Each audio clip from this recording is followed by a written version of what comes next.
pendidikan. Guru penggerak menghamba pada murid, kreatif rancang pembelajaran. Hargai potensi, tingkatkan prestasi, lahirkan profil pelajar Pancasila. Belajar, bergerak, berbagi untuk negeri, kita menjalin kolaborasi.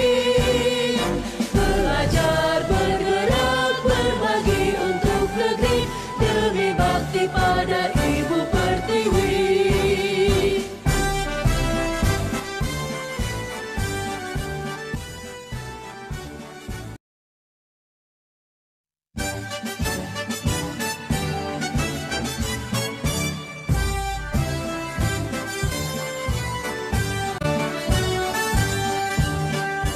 Bulatkan tekad, kuatkan hati, negeri ini memanggilmu kawan.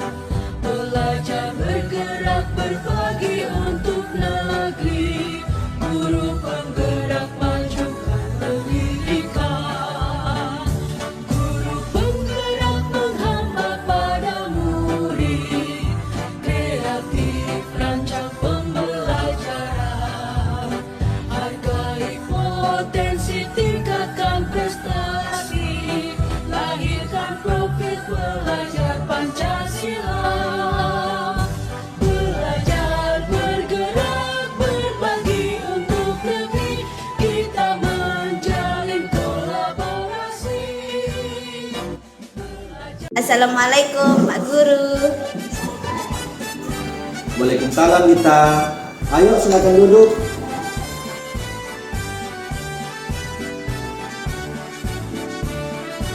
Dita tahu mengapa Pak Guru panggil Dita ke sini? Mungkin berkaitan dengan tugas Pak. Ya, benar.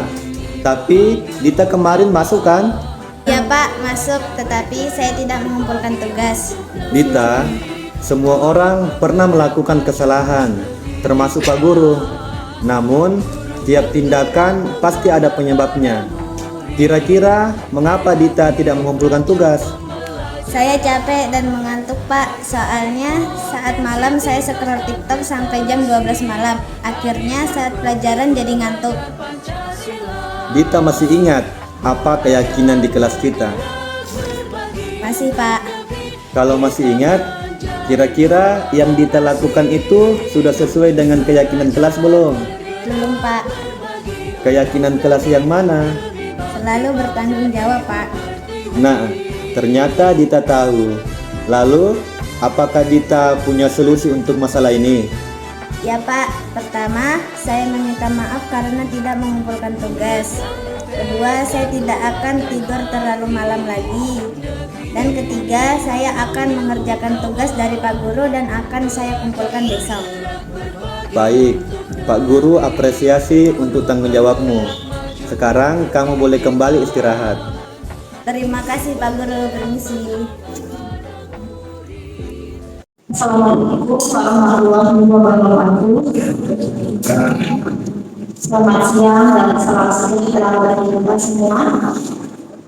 Pertama, puji syukur kita persembahkan kepada Tuhan Yang Maha Esa, Allah Subhanahu wa Ta'ala, karena atas limpahan rahmat-Nya kita masih sehat walafiat, bisa bertemu, bertatap muka, bersilaturahmi seperti siang hari ini.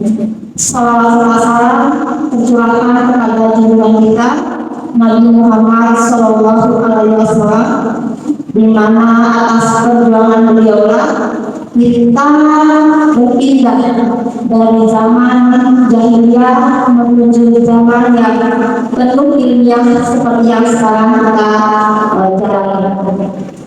Yang kami hormati Bapak Pimpinan SMP PGRI Mako dan seluruh teman-teman rekan guru dan staf SMP PGRI Mako, terima kasih telah meluangkan waktu untuk kami di sini untuk melaksanakan aksi nyata. Di sini saya bersama rekan saya Bapak Khalil Maulana Musali akan menjalankan tugas kami dalam program pendidikan calon guru penggerak. Jadi status kami di sini bukan sebagai pengajar, tapi hanya sharing session karena tugas kami sebagai calon guru penggerak. Jadi kita sama-sama belajar, bukan kami mengajar, tapi kita sama-sama belajar. Kemudian materi yang akan kami sampaikan pada siang hari ini yaitu aksi nyata budaya positif di sekolah. Seperti apa budaya positif di sekolah itu? Materinya akan dibagi dalam 4 session. Session pertama disampaikan oleh rekan saya Pak Halil, session kedua saya sendiri, session ketiga Pak Halil kembali, dan session terakhir saya lagi. Untuk mengefektifkan waktu, kita langsung pada session yang pertama saja yang akan disampaikan oleh rekan saya Bapak Khalil Maulana Musali. Kepada Bapak, waktu dan Bapak Presiden. Assalamualaikum warahmatullahi wabarakatuh. Baik, terima kasih atas kesempatannya. Alhamdulillahirabbil alamin. Puji dan syukur kita panjatkan kepada Tuhan Yang Maha Esa karena masih diberikan waktu umur yang panjang sehingga kita dapat berkumpul di tempat yang berbahagia ini.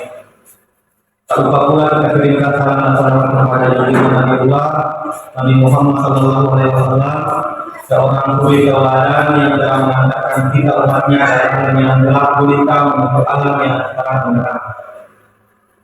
Langsung saja kami akan berbagi mengenai apa yang kami pelajari dalam program pendidikan guru penggerak.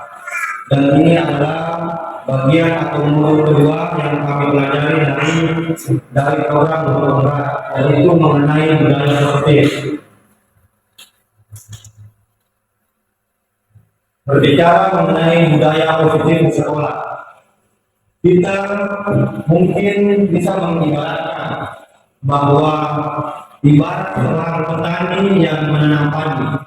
Petani hanya dapat menuntut tumbuhnya padi.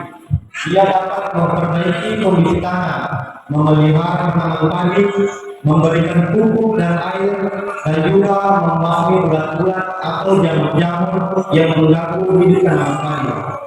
Nah, di sini kita mengibaratkan sekolah itu adalah tanah tempat bercocok tanam, dan guru adalah sebagai petani, di mana kita akan mengusahakan sekolah dari lingkungan yang menyenangkan, menjaga dan melindungi murid dari hal-hal yang tidak baik. Dengan demikian, harapannya yaitu terbentuk karakter murid sesuai dengan harapan dari kurikulum merdeka, yaitu P5 atau P3. Lalu lanjut lebih lanjut mengenai pengenalan tentang budaya positif. Di sini ada 2 pertanyaan tematik. Yang pertama, apa pentingnya menciptakan suasana positif di lingkungan sekolah kita? Dan yang kedua, sebagai seorang pendidik, bagaimana cara kita membuat sehingga murid dapat disiplin? Mungkin untuk pertanyaan tematik ini saya berikan kesempatan kepada Bapak dan Ibu Guru untuk memberikan tanggapan dan jawabannya terkait dengan 2 pertanyaan ini. Baik, terima kasih atas kesempatan yang diberikan kepada saya. Jadi sebelumnya saya ingin bertanya, apakah kami memberikan tanggapan kepada 2 pertanyaan tematik atau salah satu saja? Kalau bisa dua-duanya lebih baik. Oke, baik. Jadi yang pertama, tanggapan saya tentang pertanyaan tematik untuk pentingnya menciptakan suasana positif di lingkungan sekolah kita itu adalah tentu sangat penting. Sebab jika lingkungan sekolah kita suasananya positif, maka siswa dengan senang hati akan setiap hari berangkat ke sekolah. Karena sekolah suasananya selalu positif dan menyenangkan. Jadi tentu saja siswa akan sangat senang dan tentu juga siswa akan disiplin sekolah karena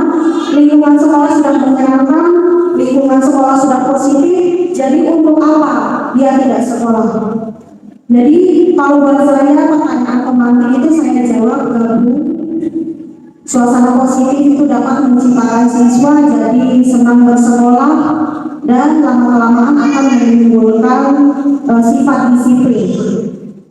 Mungkin itu saja tanggapan dari saya. Terima kasih.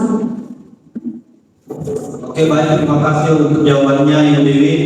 Mungkin ada satu lagi yang mau memberikan jawaban atas pertanyaan tematik ini. Ya, kepada Ibu Jun, kami persilakan.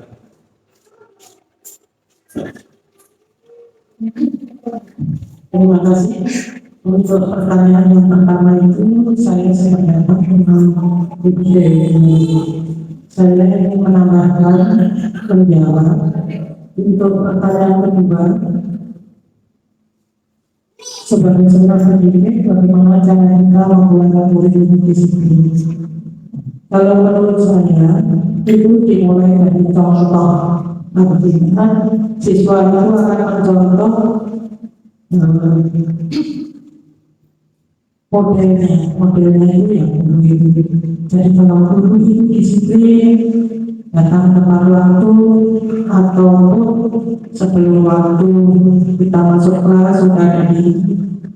Saya yakin dan percaya kita bisa mencegah anak-anak untuk berkeliaran. Saya yakin dan percaya murid itu secara otomatis dia ruang geraknya akan terbentuk untuk berkeliaran sehingga dia bisa mendisiplinkan dirinya. Dia juga datang tepat waktu. Kita mulai dari contohnya dulu. Itu menurut pendapat saya. Terima kasih. Baik, Ibu, terima kasih atas jawabannya. Jadi tadi dua jawaban yang sangat menarik. Pertama dari Ibu Dewi Nur yang mengatakan bahwa untuk menciptakan suasana yang positif itu yaitu dengan cara menciptakan pembelajaran yang menyenangkan. Lalu yang kedua dari Ibu Yun yaitu bagaimana cara untuk membuat murid disiplin itu dimulai dari diri seorang guru atau gurunya menjadi role model. Ya, baik sekali ya. Jadi karena budaya positif ini adalah sebuah hal yang menjadi elemen penting juga dalam kurikulum merdeka. Jadi ada banyak hal baru yang kita temukan dalam kurikulum merdeka ini. Lanjut, apa makna kata disiplin di sekolah? Ketika kita mendengar kata disiplin, apa yang terbayang di benak kita? Kebanyakan kita akan menghubungkan kata disiplin dengan kata tertib, teratur, dan kepatuhan atau peraturan. Kata disiplin juga sering dihubungkan dengan hukuman. Padahal sebenarnya untuk di kurikulum merdeka itu berbeda. Apalagi yang disampaikan oleh Ki Hajar Dewantara sebagai Bapak Pendidikan ataupun dasar dari angkatnya kurikulum merdeka yaitu dari filosofi atau pemikiran Ki Hajar Dewantara. Nah, di sini belajar itu tentang disiplin positif yang tidak harus dengan memberikan hukuman. Justru hukuman itu adalah alternatif terakhir atau kalau perlu itu tidak digunakan sama sekali. Ki Hajar Dewantara juga menyatakan bahwa untuk menciptakan murid yang merdeka itu syarat pertama adalah harus menciptakan disiplin yang kuat. Disiplin yang dimaksud yang itu terkait dengan motivasi internal atau kita menciptakan atau menemukan motivasi internal dari dalam diri peserta ini. Makna lanjut. Tujuan dari disiplin positif yaitu menanamkan motivasi pada murid sehingga murid mampu menjadi orang sesuai dengan apa yang mereka inginkan dan juga menghargai diri mereka dengan nilai-nilai yang mereka percaya. Nah, nilai-nilai nanti ini itu dibentuk oleh guru dan juga murid dengan cara dituntun oleh guru. Jadi guru sekarang bukan sebagai pribadi yang menuntut, tetapi kita lebih kepada menuntun. Kalau yang sebelumnya mungkin kita banyak menuntut anak-anak untuk berbuat A, B, C, sekarang kita lebih kepada menjadi fasilitator atau menuntun.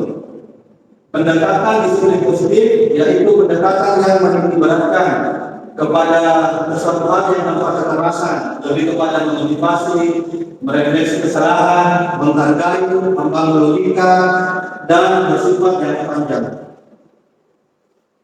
Nah, bagaimana menerapkan disiplin positif di sekolah? Untuk menjawab pertanyaan ini, kita akan lanjut ke materi yang berikutnya yang akan dibawakan oleh rekan kita, Ibu Halimah. Kepada Ibu, kami persilahkan. Terima kasih Pak Rolim. Bapak Ibu, saya hanya meneruskan tadi penyampaian dari Pak Ali tentang budaya positif.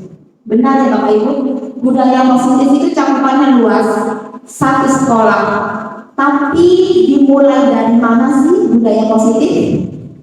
Kita ambil dari lingkup yang paling kecil.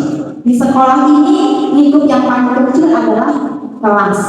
Jadi kita ambil lingkup terkecil yaitu kelas. Yang pertama kita buat di kelas adalah mungkin di kelas Bapak Ibu yang sebagai wali kelas ada ya mungkin peraturan kelas. Jujur saya secara pribadi sendiri pernah buat peraturan di kelas 83 begini dan begini, dan ternyata itu bukan alternatif yang tepat untuk mendisiplinkan peserta didik kita. Aturan kelas kita ubah, coba bagaimana jika kita ubah aturan kelas menjadi keyakinan kelas. So, apa bedanya aturan dan keyakinan? Jadi sebelum saya mulai, mau bedanya dulu ya.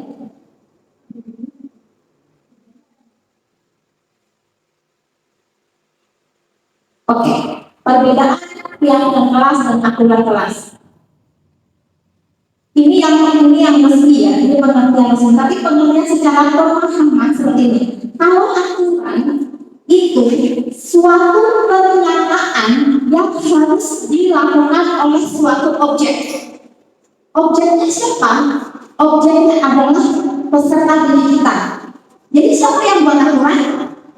Kita, wali kelas, kita, guru. Itu aturan. Jadi pernyataan tidak boleh buang sampah sembarangan, tidak boleh masuk kelas terlambat. Itu semua yang bikin aturan. Kita yang bikin. Objeknya siapa yang lakukan? Peserta didik kita. Dan itu ternyata harus kita ubah menjadi keyakinan kelas, di mana semua pernyataan persetujuan di dalam kelas itu melibatkan siswa ketika membuatnya. Ketika membuat itu semua melibatkan peserta didik yang akan melakukan. Jadi peserta didik sendiri yang membuat, yang memproses dan melaksanakan. Misalkan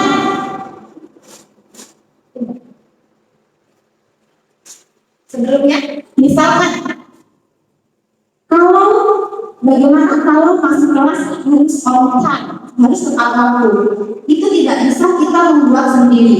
Jadi setujukah mereka? Nanti baru kita jelaskan kebijakan-kebijakan atau kebajikan-kebajikan apa yang di dalamnya. Next, tujuan penerapan keyakinan kelas.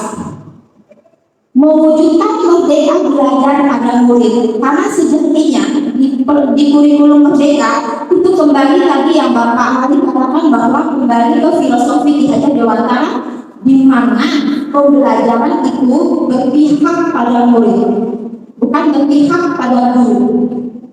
Jadi dari murid untuk murid dan oleh murid, seperti itu.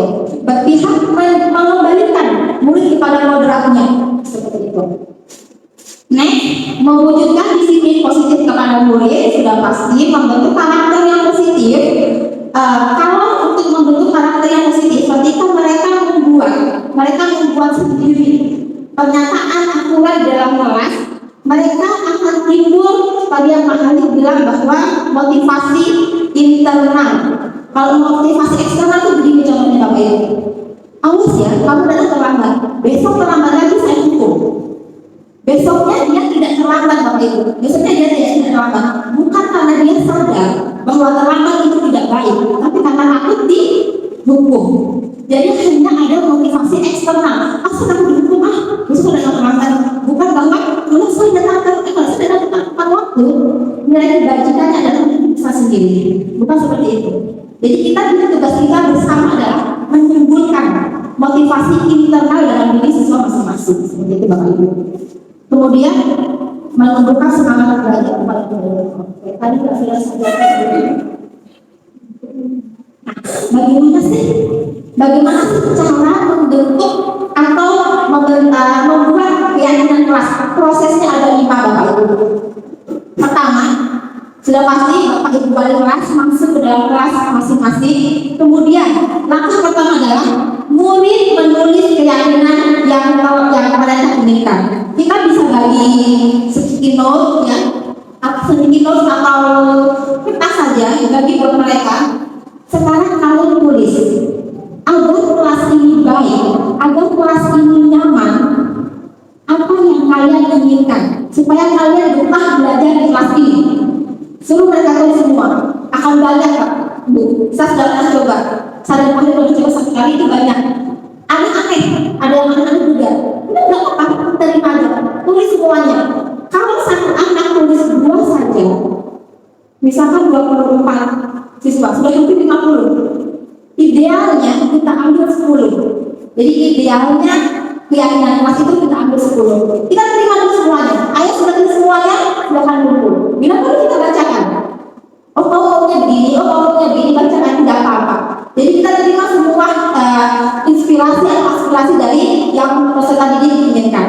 Kemudian yang kedua, guru dan murid mengulas keyakinan yang telah ditulis. Kan tadi saya bilang bahwa akan timbul aneh-aneh yang mereka mau. Kita ulas kembali.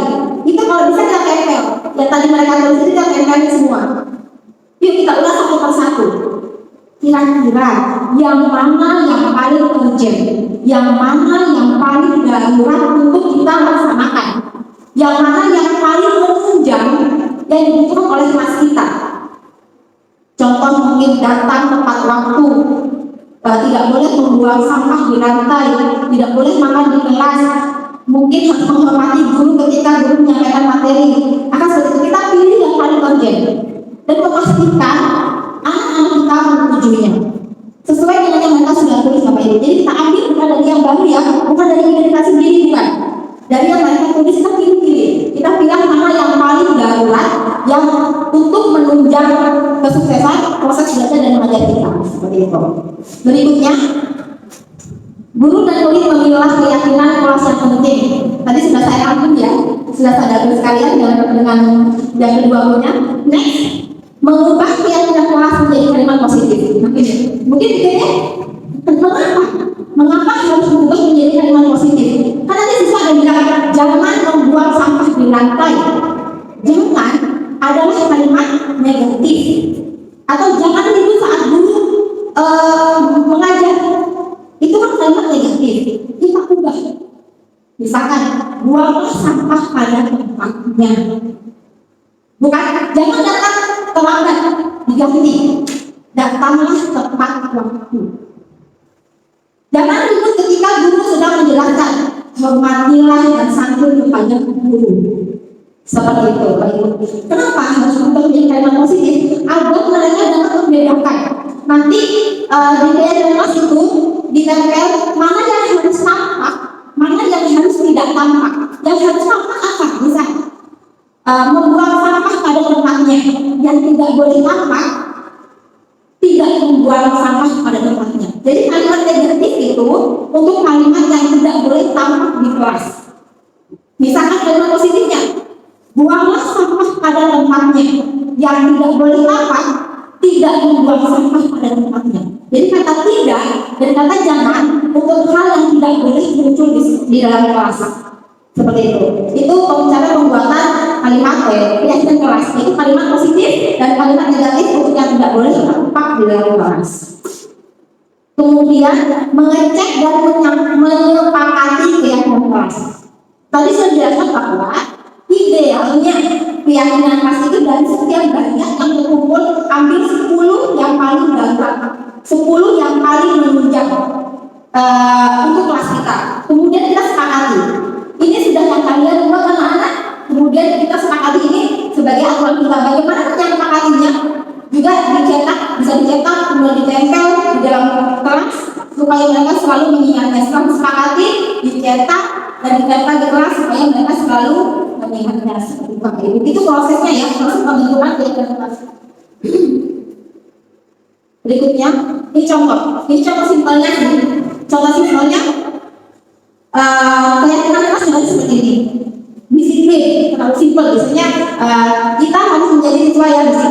contoh saling menghormati dan menyayangi. Ini biasanya kan anak-anak kita saling ngapain supaya menghindari adanya bullying, adanya perundungan.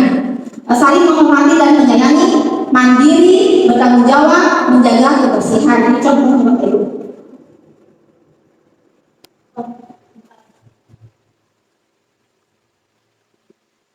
Oh ya, sebelum saya akhiri yang untuk yang kelas, di sini belum tampil. Saya hanya mau tambahkan bahwa ketika membuat keyakinan kelas, kita tambahkan nilai-nilai kebajikan yang mereka dapat.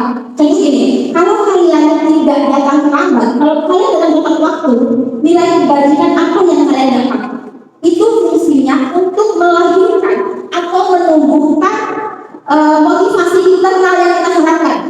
Kita kan banyak mahasiswa bukan hanya pada kita nih, tapi kesadarannya memang kan seperti itu. Jadi nilai kebajikan apa yang kalian dapat kalau kalian datang tepat waktu? Nilai kebajikan apa yang kalian dapat kalau kalian menghormati sesama dan menghormati guru? Apa yang kalian dapatkan? Nilai kebajikan saling menghormati, nilai kebajikan disiplin dan lain sebagainya. Jadi pastikan mereka bukan cuma kesepakatan dibuat, tapi nilai yang akan mereka dapatkan itu apa? Seperti itu Bapak Ibu. Selanjutnya, selain keyakinan kelas, berikutnya adalah 5 posisi kontrol yang akan disampaikan oleh rekan saya, rekan kita semua, Bapak Halim.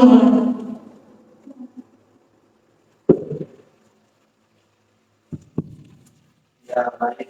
Saya lanjut lagi. 5 posisi kontrol. Menurut saya ini adalah sebuah elemen dari kurikulum merdeka yang sangat penting dan juga sudah kita gunakan dalam keseharian di sekolah. Nah, ini untuk menjawab atau mengulas tentang 5 posisi kontrol, ini ada pertanyaan pemantik. Nanti mungkin 1 atau 2 orang dari guru bisa memberikan tanggapannya. Jadi ada sebuah cerita, Farhan adalah murid di SMP PGRI Mangkok. Suatu hari dia datang terlambat ke sekolah 20 menit dari waktu masuk sekolah yang telah ditentukan. Sebagai guru PG, bagaimana kita Bapak dan Ibu dalam menghadapi Farhan atau menghadapi masalah yang dialami oleh murid? Mungkin ada dari Bapak atau Ibu guru yang bisa memberikan wejangannya atau masukannya terkait dengan kasus Farhan ini. Atau ditunjuk lagi ya. Mungkin Ibu Dewi Marsari bisa memberikan masukan atau tanggapan dari pertanyaan pemateri ini. Terima kasih. Tanggapannya untuk terlambat ini biasanya kalau pikir menanyakan dulu alasannya, karena biasanya ada yang membuatnya terlambat itu pasti ada, mungkin terlambat bangun atau memang kendaraan dan lain sebagainya. Kemudian yang kedua itu memberikan seperti motivasi, memberikan mungkin kedepannya seperti apa supaya dia lebih baik. Yang ketiganya, kalau saya sih biasanya kita tetap terapkan efek jerah. Kita kasih efek jerah, mungkin tidak perlu yang di hukuman fisik karena itu kasusnya terlambat, bisa untuk bersih-bersih di lingkungan sekolah atau membantu pekerjaan guru atau apa yang sedang perlu bantuan oleh guru kayak guru tersebut. Demikian, terima kasih. Oke, sangat menarik ya apa yang dijawab oleh Ibu Dewi Nur terkait dengan pertanyaan pemantik ini. Jadi, ya Ibu Dewi Marsari. Jadi untuk 5 posisi kontrol ini terkait dengan bagaimana kita asal posisi kita dulu di sekolah. Dalam suatu penelitian oleh Dr. William Lesan yang kemudian dikembangkan oleh dosen, itu dosen berkesimpulan bahwa ada 5 posisi kontrol yang dimiliki oleh guru di sekolah. Apakah dia berperan sebagai penghubung, pembuat rasa bersalah, teman, pemantau, ataukah dia manajer? Jadi kelima posisi ini juga sudah dituangkan dalam elemen kurikulum merdeka, dan kita diharapkan nanti kita berposisi sebagai apa? Nah, di sini ada penjelasannya. Untuk yang pendukung itu biasanya guru berbuat menghakim atau menunjuk atau menyakiti bahkan menyindir. Biasanya guru berkata, kalau kamu tidak melakukannya, saya akan. Lalu yang kedua, guru dengan tipe membuat orang merasa bersalah. Itu biasanya guru tersebut berceramah atau menunjukkan kekecewaan yang mendalam. Contohnya biasanya guru berkata, kamu sudah mengecewakan bapak anak. Lalu yang ketiga, posisi guru sebagai teman. Itu biasanya guru itu membuat alasan-alasan untuk muridnya. Contohnya mungkin guru berkata, lakukan untuk bapak ya, atau ya sudah, nanti bapak atau ibu bantu bereskan. Nah, posisi yang keempat yaitu guru sebagai pemantau. Guru yang sebagai pemantau biasanya dengan tipe menghitung atau mengukur. Contohnya, apa peraturannya, apa konsekuensinya atau hukumannya, dan apa yang akan lakukan. Yang ketiga, yang kelima, guru sebagai manajer, yaitu biasanya guru mengajukan pertanyaan. Contohnya, apa yang kita yakini, apa kesepakatan yang telah kita buat. Kalau kamu meyakininya, akankah kamu memperbaikinya? Nah, itu tadi 5 posisi kontrol guru yang diharapkan ada hidup, salah satunya dalam diri kita. Dari sini, kontrol positif itu ada pada teman dan pemantau, kontrol negatif ada pada pendukung dan membuat orang merasa bersalah. Sedangkan untuk kontrol diri itu ada dengan cara menjadi manajer. Nah, tadi menjawab pertanyaan pemantik. Ini ada gambaran singkat yang memberikan contoh langsung bagaimana dari kelima posisi kontrol tersebut. Lima posisi kontrol restitusi adalah proses perjalanan seorang mendidik agar dapat mencari dunia. Pada video kali ini, kita akan membahas tentang 5 posisi kontrol yang terdapat dari dosen dan contoh penerapannya. Dari 5 posisi kontrol tadi. 5 posisi kontrol ini adalah 1. Posisi pendukung. 2. Posisi pembuat rasa bersalah. 3. Posisi teman. 4. Posisi pemantau atau monitor. Dan 5. Posisi manajer. Untuk memahami 5 posisi tersebut, mari kita saksikan kasus lain dan telah hadir waktu di sekolah dan melihat bagaimana 5 posisi kontrol dalam menghadapi masalah tersebut. Yang pertama sebagai pendukung.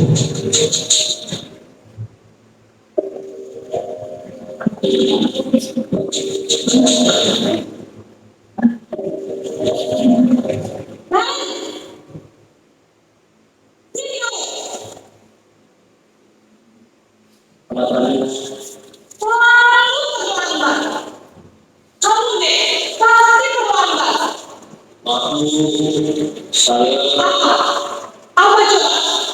Alasan kamu apa lagi? Kapan sih kamu tidak terlambat? Malas sekali ya kamu jadi anak. Dasar pemalas. Dasar kapok sih kamu. Sudah berapa kali terlambat? Sana, kamu beli lapangan basket 2 kali. Kenapa saya harus beli lapangan basket? Kenapa? Kamu berani-beraninya jawab. Sudah terlambat, masih berani jawab pula. Sekarang, kuyuri lapangan basket 5 kali sekalian. Biar kapok. Cepat, pergi sana ke lapangan basket.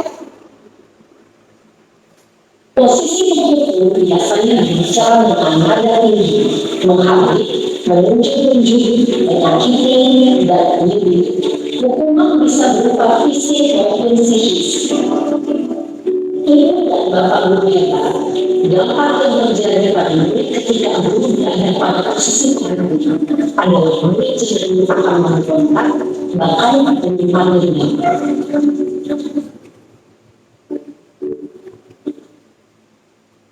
Yang kedua, Allah merasa salah.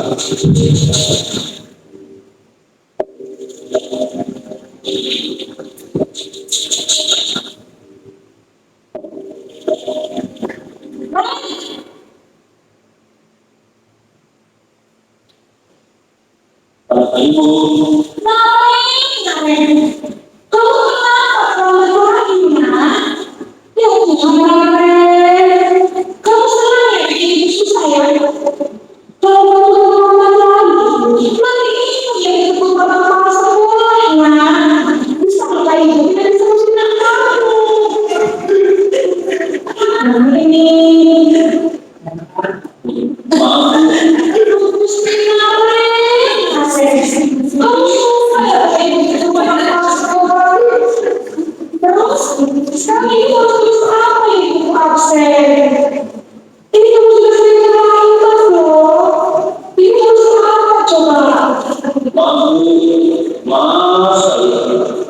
Ya sudah, lain kali jangan bikin susah lagi nak ya. Ini tidak ada apa lagi kalau gini terus. Bisa jantungan kalau ibu itu bapak keras. Sama cepat bos. maaf sekali.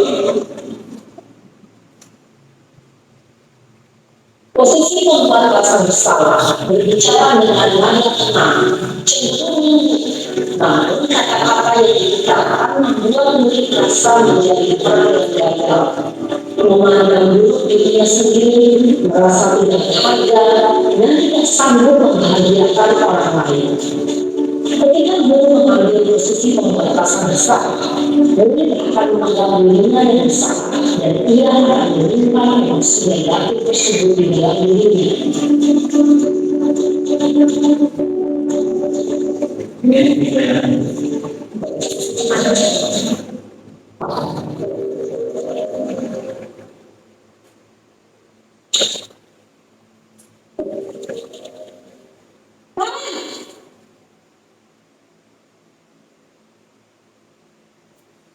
Bapak Ibu, Wah, sudah jam berapa ini nak? Udah masih lagi ya saya.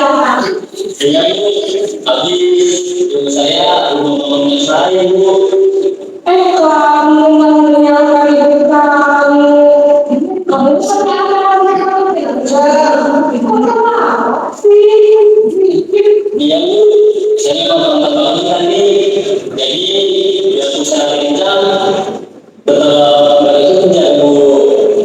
Ya sudah sana nanti lain kali lagi saya bikin lagi ya. Biar gak terlambat lagi. Bikin senang ibu demi ibu. Bisa kan? Bisa Bu.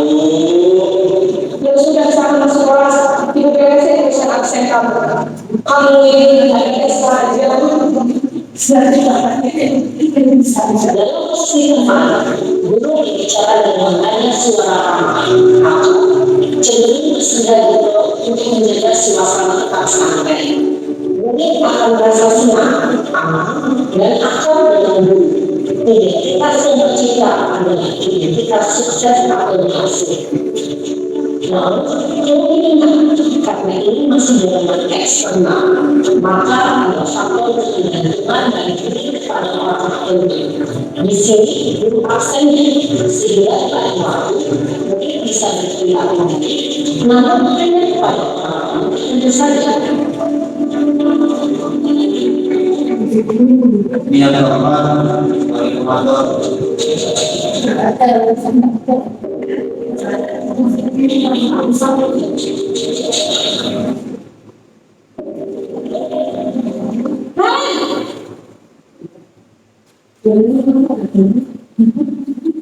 Bapak Ibu, Maren, apa peraturan sekolah kita tentang jam berapa kita harus masuk sekolahnya? kita harus di sekolah dulu Bu. Iya betul, sekarang sudah jam 7.20. Maren sudah tahu konsekuensinya kita berangkat hari.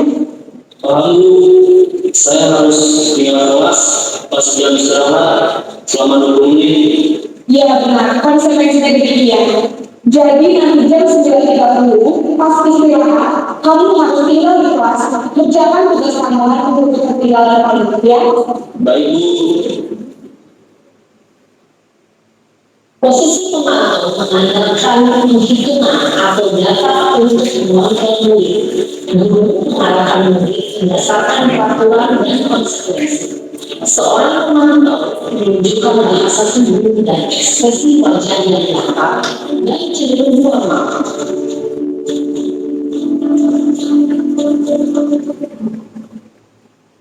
Ya, terakhir.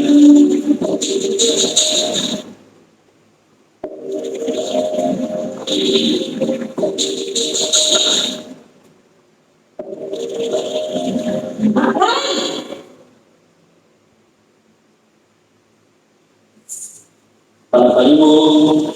Selamat pagi Naren. Maaf Bu, saya terlambat. Iya, sekolah masuknya jam 7, sekarang sudah jam 7.20. Jadi sekarang bagaimana ya Naren? Maaf Bu, saya lupa saya semalam. Baiklah, menurut kamu, keyakinan sekolah yang mana yang kamu dapatkan? Menghargai diri sendiri dan orang lain mungkin. Setuju. Jadi, apakah Naren meyakini prinsip saya yang berlaku tersebut? Iya Bu, saya meyakininya. Apakah Naren bersedia memperbaiki masalah keterlambatan ini? Bersedia Bu. Bagaimana kamu akan memperbaiki masalah keterlambatan ini? Saya akan coba untuk tinggal mengambilnya alat saya. Baik, kalau Naren berusaha sendiri di rumah, ada orang yang kira-kira bisa bantu mengingatkan tidak? Ada Bu, kakak saya, Kak Emma. Ada lagi selain lain? Selain Kak Emma, ada ibu saya. Baik, jadi yang mengingatkan Naren adalah Kak Emma dan ibu kamu ya. Kira-kira akan mulai saat berapa Naren? Setelah pulang sekolah, akan segera saya lakukan. Baik, jadi Naren akan secara alami untuk bangun besok pagi dan akan diingatkan oleh kakak dan ibunda Naren ya. Ada lagi yang ingin kamu lakukan Naren? Agar tidak terlambat bangun lagi. Tidak ada Bu. Baik Naren, terima kasih untuk kerjasama kami. Sekarang kami perlu kembali ke kelas untuk belajar. Baik Bu, terima kasih. Posisi manajer adalah posisi kontrol yang disarankan untuk membimbing dan memperbaiki sikap disiplin yang positif, yaitu memiliki mandiri, bertanggung jawab, dan dapat memecahkan masalah. Tujuan dari posisi ini adalah agar murid dapat berefleksi atas tindakannya. Guru akan lebih tulus memberikan pertanyaan-pertanyaan bermakna sehingga murid dapat belajar dari kesalahannya dan mencari sebuah solusi untuk menyelesaikannya. Ibu dan Bapak Guru hebat, setelah mengamati adegan kelima posisi kontrol tadi, kira-kira posisi mana yang paling ideal? Posisi mana yang dapat menunjang motivasi prinsip murid? Ya, tentu posisi manajer. Posisi ini memang posisi ideal yang ingin dituju setiap pendidik. Pada posisi ini, guru dapat memakai disiplin positif dan melihat pada murid yang memerdekakan murid. Perjalanan seorang pendidik tentunya tidak mudah untuk sampai pada posisi seorang manajer. Namun, tujuan kita pasti, yaitu menciptakan murid yang mandiri, merdeka, dan bertanggung jawab. Semoga penyelenggaraan 5 posisi kontrol yang telah diperlihatkan ini dapat menjadi ajang refleksi bagi kita semua agar dapat terus mengasah dan menerapkan disiplin positif yang memerdekakan murid. Mari terus berlatih dan bersemangat. Selamat menerapkan. Salam yang bahagia, Ibu dan Bapak Guru hebat.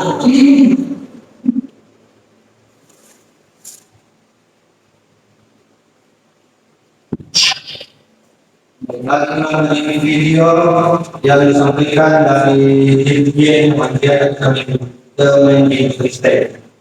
Dan sekarang yang terakhir, apa kesimpulan dan rekomendasi yang perlu kita dapatkan dari kelima posisi kontrol tadi, yaitu kita berusaha untuk menjadi media, walaupun untuk mewujudkannya itu tentunya membutuhkan proses yang tidak mudah dan mungkin dalam waktu yang cukup banyak ya. Tapi selain itu juga membutuhkan keterlibatan semua pemangku atau kepentingan sekolah. Demikian dari saya. Untuk yang berikutnya akan disampaikan kembali oleh Ibu. Terima kasih. Baik Bapak Ibu, ini sesi yang terakhir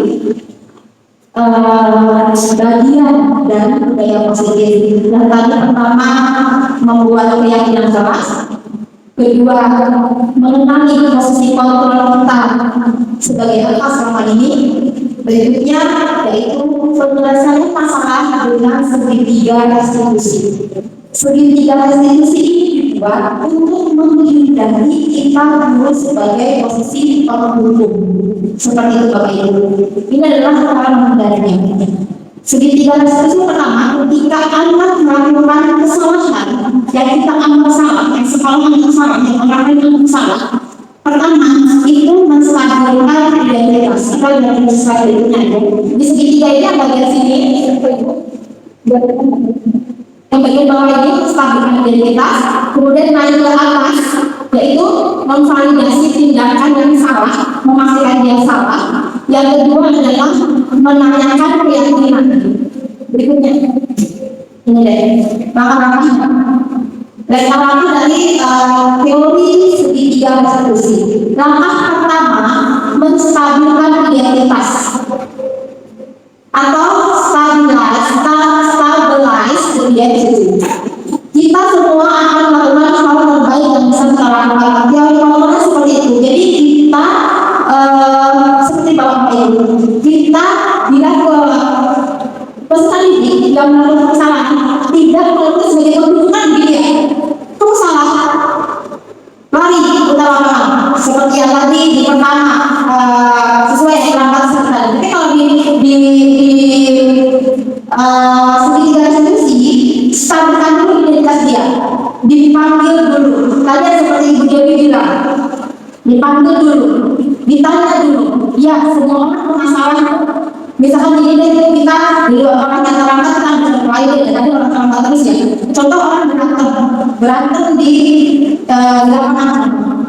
Dia sedang marah-marahnya, kita panggil dia. Semua orang punya salah, semua orang manusiawi kamu marah. Mungkin manusiawi kamu membela diri, manusiawi kamu melindungi diri. Itu manusiawi banget. Menstabilkan identitas dia. Ya, nggak apa-apa. Memang dia punya sifat manusiawi yang marah, punya sifat manusiawi yang membela diri dan sebagainya. Itu cara kita menstabilkan identitas. Tidak langsung menghubungi, menenangkan dia dulu. Berikutnya, validasi tindakan yang salah atau validate the misbehavior, yaitu semua perilaku memiliki alasan. Kemudian ditanyakan. Ya, kamu boleh marah manusiawi, kamu menonjol orang mungkin itu manusiawi, walaupun itu tidak boleh dilakukan. Sekarang mengapa kamu melakukan hal tersebut? Diteliti kembali. Sebenarnya segitiga restitusi dengan hal baru buat kita Bapak Ibu. Sudah kita terapkan dalam kehidupan kita sehari-hari di sekolah. Hanya ternyata yang sudah kita terapkan itu masuk ke dalam pembelajaran Merdeka Belajar. Seperti itu.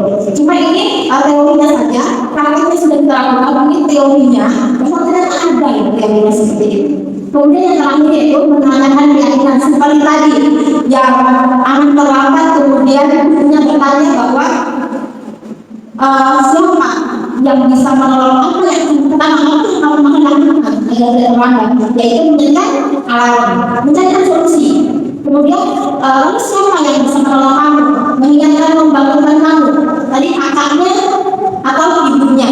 Jadi di dalam menanyakan keyakinan ini adalah mencarikan solusi, bukan hanya kamu salah dan kamu didukung, tapi mencarikan solusinya ke depan untuk anak itu tumbuh motivasi internal dalam dirinya, bukan hanya karena lebih baik kita didukung.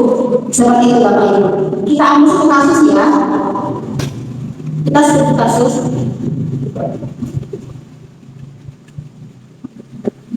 Sahabat ada kasusnya di sini. Mira yang tidak mengerjakan tugas. Selasa siang Buati sama dengan Buati ya, guru bahasa Indonesia, tidak bisa mengajar pelajaran bahasa Indonesia di kelas 92 karena harus mengikuti rapat penting di kabupaten. Buati pun memberikan tugas kepada siswa kelas 92 agar kelas tidak kosong. Ini relate sekali Bapak Ibu yang kita kita sehari-hari. Namun, Mila tidak mengerjakan tugas tersebut. Dia malah tiduran di meja dan akhirnya justru tidur sungguhan. Akhirnya, saat pengumpulan tugas, Mila tidak mengumpulkan. Keesokan harinya, saat mengoreksi tugas, Buati menemukan satu anak yang tidak mengerjakan tugas, yakni Mir. Padahal berdasarkan buku presensi, hari itu kita masuk sekolah. Saat istirahat, Buati pun memanggil Mira untuk klarifikasi. Mira, selamat pagi Bu. Buati berkata, selamat pagi Mira, selamat dulu. Kamu tahu mengapa kamu dipanggil? Mungkin berkaitan dengan tugas. Ya benar. Tapi kamu akan masuk kan? Iya Bu, masuk. Tetapi saya tidak menentukan tugas. Mira, semua orang pernah melakukan kesalahan, termasuk guru. Ya karena guru malaikat ya. Namun, setiap tindakan kita pasti ada awasinya. Kira-kira kenapa kamu tidak mengumpulkan tugas? Aku tidak terlihat. Mira mengatakan bahwa saya capek dan mengantuk Bu. Soalnya malamnya saya scroll TikTok sampai jam 12 malam. Akhirnya saya pelajaran dari ngantuk. Buat mengatakan bahwa kamu masih ingat keyakinan kelas kita? Ini berarti dalam kelasnya Buati sudah membuat keyakinan kelas ya Bu. Dengan proses kita bisa menjelaskan. Masih kalau masih ingat, kira-kira kamu melakukan itu sudah sesuai dengan keyakinan kelas dulu? Belum Bu. Keyakinan kelas yang mana? Yaitu keyakinan kelas yang selalu bertanggung jawab Bu. Kalau kita melakukan terus artinya kita bertanggung jawab kan Bapak Ibu. Kemudian kita berkata, kemudian Buati berkata, nah ternyata kamu tahu. Lalu apakah kamu punya solusi untuk masalah ini? Dia berkata bahwa ya Bu, pertama saya minta maaf karena tidak mengumpulkan tugas. Kedua, saya tidak akan tidur terlalu malam lagi. Dan yang ketiga, saya akan mengerjakan tugas dari dulu dan akan saya kumpulkan besok. Kemudian Buati berkata, dari saya apresiasi untuk tanggung jawabmu dan kamu boleh kembali istirahat. Terima kasih Bu. Permisi. Ya, seperti ini Bapak Ibu, praktik atau teorinya segitiga restitusi yang saya rasa Bapak Ibu juga sudah melakukannya dalam kelas dan selama ini sudah dilakukan. Ini praktik ini diadakan hanya untuk menghindari posisi kita sebagai pembuku seperti itu Bapak Ibu. Baik. Sebelumnya, menurut Bapak Ibu, dari segitiga restitusi dan kisahnya Mira tadi, langkah melestarikan identitas itu di bagian yang mana, Bapak Ibu? Yang tadi Mira berbagi tugas, yang melestarikan identitasnya Mira, bahwa dia tahu dia sama. Ada Bapak Ibu yang mau menyampaikan? Oke, supaya mengefektifkan waktu Pak Ibu ya. Tadi di posisi yang Ibu Wati memanggil, kemudian ditanya, kamu tahu Mira mengapa kamu dipanggil? Ya, saya mungkin berkaitan sama tugas Bu. Itu kesadaran identitas dia bahwa mungkin dia salah, makanya dia dipanggil. Seperti itu Bapak atau Ibu. Kemudian posisi validasi tindakan yang salah mana Bapak Ibu? Dia jelas tidak ini tugas, sebab-sebabnya ditanya seperti itu, kenapa kamu sampai tidak ini tugas? Tadi satu orang itu tidur, kemudian sebabnya dia tidur apa? Dia scroll TikTok dan sampai ke 12 malam seperti itu. Itu mengvalidasi tindakan dia yang salah. Jadi dia percaya itu sama. Dia sadari bahwa dia sama. seperti itu Bapak Ibu. Kemudian yang ketiga, menanyakan keyakinan. Menanyakan keyakinan tadi di bagian mana Bapak Ibu? Bagian terakhir yang ketika apa tadi dibuatnya mengatakan bahwa lalu bagaimana? Ini saya tunjukkan. Dan dibuat tanya ya, yang selalu nah ternyata kamu mau karena ditanya yang keyakinan kelas apa yang kamu langgar seperti itu tadi masuk ke dalam validasi kesalahan ya Bapak Ibu. Kemudian menanyakan keyakinan itu yang bahwa lalu bagaimana penyelesaiannya. Nah ternyata kamu tahu apa soalnya solusi.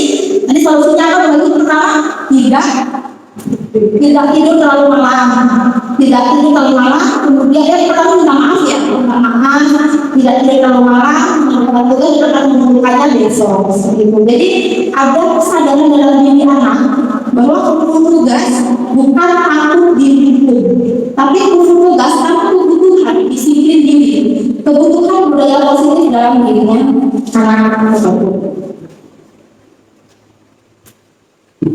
Alhamdulillah Bapak Ibu, terima kasih atas waktu yang diluangkan untuk kami berdua untuk memenuhi tagihan atau tanggungan kami sebagai calon guru penggerak. Sekian dari kami. Mohon maaf sebelumnya jika ada kekurangannya itu atas kehilangan kami, dan jika ada yang menginspirasi itu adalah ilham dari Allah Subhanahu wa Ta'ala.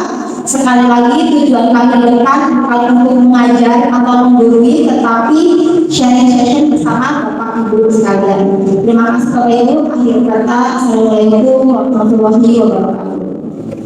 Assalamualaikum warahmatullahi wabarakatuh. Selamat siang, salam sejahtera untuk kita semua.